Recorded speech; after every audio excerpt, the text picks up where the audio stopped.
Welcome to cooking special. நம்ம cooking எப்பவும் special. நம்ம 2 வகையான குழிப்பணியாரம் பார்க்க போகிறோம். மசாலா குழிப்பணியாரம், இனிப்பு குழிப்பணியாரம். இப்போ அதுக்கு தேவையான பொருட்கள் என்னென்னு பார்த்துருவோம். அதுக்கு பார்த்திங்கன்னா காஞ்ச மிளகாய், கடலப்பருப்பு, கடுகு உளுத்தம் பருப்பு, ஜீரகம், அப்புறம் தேவைக்கேற்ற கொஞ்சம் ஒரு சிட்டிகை வந்து பெருங்காயத்தூள். இதெல்லாம் வந்து நல்லா நம்ம மசாலாவை வந்து வறுத்து போட போகிறோம். வெங்காயம் பொடியாக நறுக்கி வச்சுக்கோங்க இந்த மாதிரி. அப்புறம் பார்த்திங்கன்னா தேங்காவை திருவி வச்சுக்கோங்க. ஓடோட துருவாமல் கொஞ்சம் மேலோட்ட துவிரிங்க. கல்லெண்ணெய், செக்கில் ஆட்டில் கல்லெண்ணெய், கடையில் வைக்கிற கல்லெண்ணெய் எது வேணாலும் யூஸ் பண்ணிக்கலாம். நீங்கள் இட்லி மாவு வந்து இந்த மாதிரி எடுத்துக்கோங்க. உங்களுக்கு இது எவ்வளோ தேவையோ அவ்வளோ எடுத்துக்கோங்க. இந்த மாதிரி பதத்தில் இருக்கணும். ரொம்ப கெட்டியும் இல்லாமல் ரொம்ப தண்ணி இல்லாமல் இருக்கணும். இப்போ வந்து வாங்க நம்ம எப்படி சமைக்கலான்னு பார்க்கலாம். இப்போது நம்ம வந்து எல்லாத்தையும் வதக்க போகிறோம். எண்ணெயை ஊற்றி கொஞ்சம் வதக்க போகிறோம். ஏன்னா ரொம்ப வதக்கவும் கூடாது. லைட்டாக வதக்கி போடுறப்போ வாசனையாக இருக்கும் பொருட்கள். ஃபஸ்ட்டு வந்து கடுகு உளுத்தம் பருப்பு, காஞ்ச மிளகா எல்லாம் போட்டு வதக்கணும். இப்போ வந்து கொஞ்சம் பொன்னிறமாக வர மாதிரி வதக்கிங்க. ரொம்ப தீயை விட்டுறாதீங்க. அடுப்பில் செய்கிறப்ப தீயை குறைச்சிக்கோங்க. கொஞ்சம் கம்மியாக குறைச்சி வைங்க. ஏன்னா அது வதக்கி போடுறப்ப நமக்கு ஸ்மெல் நல்லாயிருக்கும். அப்புறம் பார்த்திங்கன்னா காஞ்ச மிளகா வந்து பிச்சு போட்டுக்கணும். நம்ம பெருசாக போட்டிங்கன்னா கடிக்கிறதுக்கு காரம் சரியாக வராது. சின்ன சின்னதாக காஞ்ச மிளகா பிச்சு போட்டுக்கோங்க. விருப்பப்பட்டவங்க பச்சை மிளகா போட்டுக்கலாம்.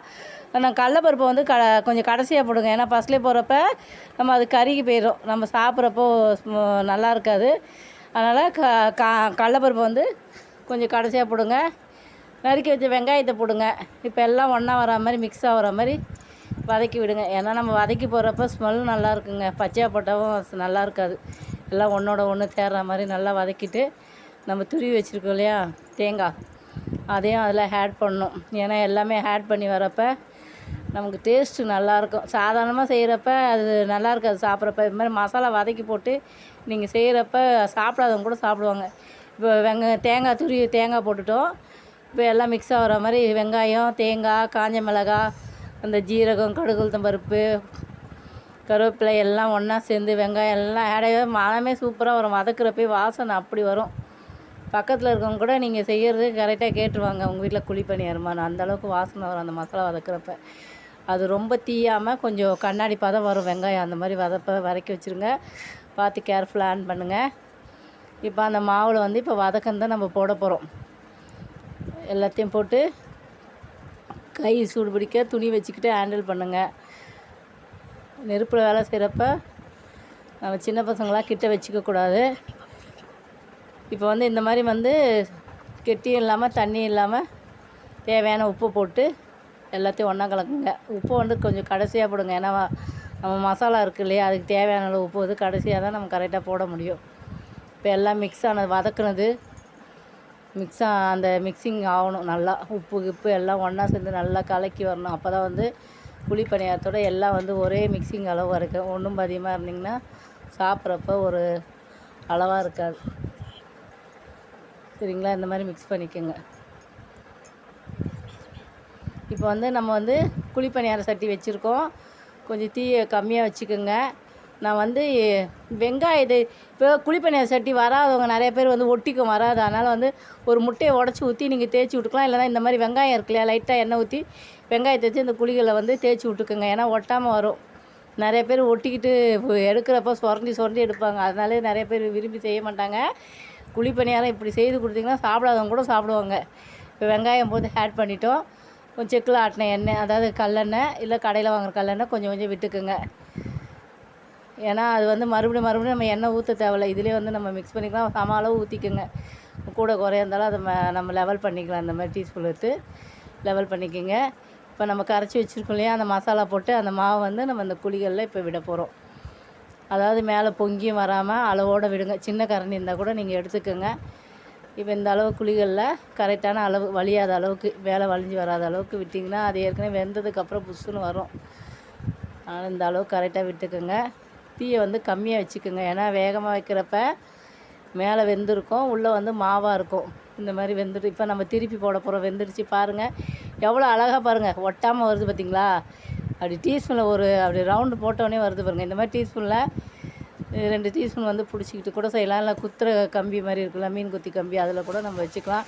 இல்லை ஒரு கம்பி மாதிரி பாதத்தில் வச்சு கூட நீங்கள் அப்படியே குத்தி கூட திருப்பி போட்டுக்கலாம். ஆனால் இப்படி எடுத்தோன்னே வரணும். இப்படி எடுத்தோன்னே நல்லா பொன்னிறமாக வந்துச்சு பாருங்கள். எப்படி வந்திருக்கு பாருங்களேன், சூப்பராக இருக்குது பாருங்கள் கலர். இந்த பதத்தில் நம்ம வரணும், இந்த கலர் வந்து வரணும். இப்போ வந்து நம்ம இனிப்பு பலகாரத்துக்கு நம்ம செய்ய போகிறோம், இனிப்பு குழிப்பணியாரத்துக்கு. ஏன்னா அதில் மசாலா பொருளாக கொஞ்சம் தண்ணியை கலக்கிக்கோங்க. ஒரு சிட்டிகை மட்டும்தான் நம்ம உப்பு போட போகிறோம். ஏன்னா டேஸ்ட்டுக்காக ஒரு சிட்டிகை உப்பு போட போகிறோம். இப்போ அந்த உப்பை நல்லா இது மாவோட கலந்துக்கிட்டு வெல்லத்தை பொடி பண்ணி வச்சுருக்கோம், பாவு வெல்லம். அதை போட்டு இது ஏலக்காய் வந்து நுணுக்கி வச்சுருக்கோம். வாசனைக்காக ஏலக்காய் போட போகிறோம், நுணுக்கி பொடி பண்ணி வச்சுருக்கோம். அதே போட்டோம். இப்போ வெல்லம், ஏலக்காய், இந்த மாவு, ஒரு பிஞ்சு உப்பு போட்டோம். இதெல்லாம் நல்லா மிக்ஸ் ஆகணும். ஏன்னா அங்கங்கே கட்டி கட்டியாக இல்லாமல். ஏன்னா நான் பாவை எடுத்து விடல, வெல்லத்தை வந்து நம்ம தூள் பண்ணி போடுறோம். கட்டி கட்டியாக இல்லாமல் நல்லா மிக்ஸ் ஆகணும். அந்த ஏலக்காய் பவுடரு, அந்த வெல்லம், இந்த மாவு எல்லாம் நல்லா மிக்ஸ் ஆகி வரணும். ஏன்னா அப்போ தான் வந்து நம்ம பிச்சு சாப்பிட்றப்ப அந்த வெல்லம் வந்து நல்லா மாவோட சேர்ந்து அந்த ஏலக்காய் செய்கிறப்ப வாசனையாக நல்லா டேஸ்ட்டாகவும் இருக்கும். இப்போ பாருங்கள், நல்லா வெந்துடுச்சு இந்த மசாலா பணியாரம். நம்ம இப்போ பார்த்துட்டு வெந்துடுச்சு, எப்படி வந்திருக்கு பாருங்கள். நம்ம திருப்பி போட்டோம் இல்லையா, இப்போ வந்து மசாலா பணியாரம் வெந்துருச்சு. அம்மா வெல்லம் நம்ம இனிப்பு பணியாரத்தை கரைச்சி வச்சுருக்கோம். இப்போ மசாலா பணியாரம் போட்டாலே அதை எடுக்கிறோம். இப்போ பாருங்கள் எப்படி அழகாக ஒட்டவே இல்லை பாருங்களேன், எவ்வளோ அழகாக வந்திருக்கு பாருங்கள். பாருங்கள் எவ்வளோ அழகாக வந்திருக்கு. ஒரு இடம் ஒட்டி வரும். அதுக்கு தான் நம்ம வந்து இந்த வெங்காயம் வச்சு தேய்க்குது. இப்போ இனிப்பு பலகாரம் ஊற்ற போகிறோம், வெள்ளை பலகாரம். பாருங்கள் வெள்ளம் எப்படி ஃபஸ்ட்டு அந்த சின்ன சின்ன கட்டி கூட ஒரு நிமிஷம் வச்சோன்னா அப்படியே கரைஞ்சிடும். ஒரு கிண்ணு அழகாக சேர்ந்து வரும். இந்த இனிப்பு பணியாரம் வந்து சின்ன பிள்ளைங்களுக்கு ரொம்ப பிடிக்கும். ஃபெஸ்டிவலில் கூட நம்ம செய்யலாம். இந்த தீபாவளி டைமில் கூட இந்த நம்ம ஈஸியான பலகாரம் உடனே செய்யக்கூடியது. இப்போ இந்த வந்து திருப்பி போடுறோம் இனிப்பு பலகாரத்தை. எப்படி பாருங்கள், ஒட்டலை பாருங்கள், அப்படியே அழகாக கேக்கு மாதிரி வருது பாருங்கள், சூப்பராக. நம்ம வந்து பேலன்ஸ் பண்ண ஒன்றும் கரண்டி கூட இல்லை, நம்ம ஒரு டீஸ்பூன்லேயே அழகாக பேலன்ஸ் பண்ணி எடுத்துக்கலாம். தீயை மட்டும் கம்மியாக வச்சுருங்க தயவுசெய்து. இனிப்பு பலகாரம் செய்கிறப்ப மசாலா பணியாரத்தோட தீயை ரொம்ப கம்மியாக வைக்கணும், சரிங்களா? ஏன்னா வெல்லம் போட்டுக்கிறதால அது பிடிக்கும். அதனால் நம்ம நல்லா வெந்து வரணுங்கிறப்ப நம்ம வந்து தீயை குறைச்சி அந்த கங்குலே வச்சுருங்க. இப்போ திருப்பி போட்டோம். இப்போ மசாலா பணியாரம் எப்படி வந்திருக்கு பாருங்கள். இந்த மாதிரி கலர் வரப்போ தாங்க நல்லாயிருக்கும், நல்லா உள்ளே வெந்திருக்கும், நல்லா வாசனையாகவும் இருக்கும். நம்ம சீக்கிரம் எடுத்துட்டோன்னா அந்த அளவுக்கு வராது, டேஸ்ட்டாகவும் இருக்காது. நிறைய பேர் வந்து தீயை வச்சு விட்ருவாங்க, அது உள்ளே வந்து வேகாது. வெளியில் நம்ம கலர் கொடுக்கும், உள்ள மாவாக இருக்கும். இந்த சிம்மில் வச்சு, கேஸ் இருக்கவங்க சிம்மில் வச்சுக்கோங்க. நம்ம அடுப்பில் செய்கிறப்ப நல்லா டேஸ்ட்டாக இருக்கும். ஏன்னா நம்ம பாரம்பரிய சமையல் செய்கிறப்ப அடுப்பில் செய்கிறப்ப நமக்கு சுவையாகவும் இருக்குது. கேஸோட அடுப்பில் செய்கிறப்ப சுவையாக இருக்கும், ஆனால் கொஞ்சம் சேஃப்டியாக செய்யணும். இப்போ நம்ம இனிப்பு பலகாரத்தை நம்ம எடுத்துட்டோம். இப்போ பாருங்கள் எவ்வளோ அழகாக வந்திருக்கு. இந்த மாதிரி கலர் வரப்போ நமக்கு சாப்பிட்றப்ப நல்லாயிருக்கும். இப்போ பாருங்கள், இப்போ மசாலா பணியாரம் செய்யட்டும், இனிப்பு பணியாரம் செய்யட்டும்.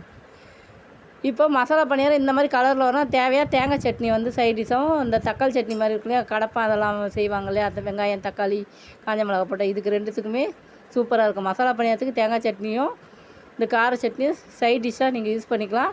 பிடிக்காதவங்க கூட சாப்பிடுவாங்க விரும்பி.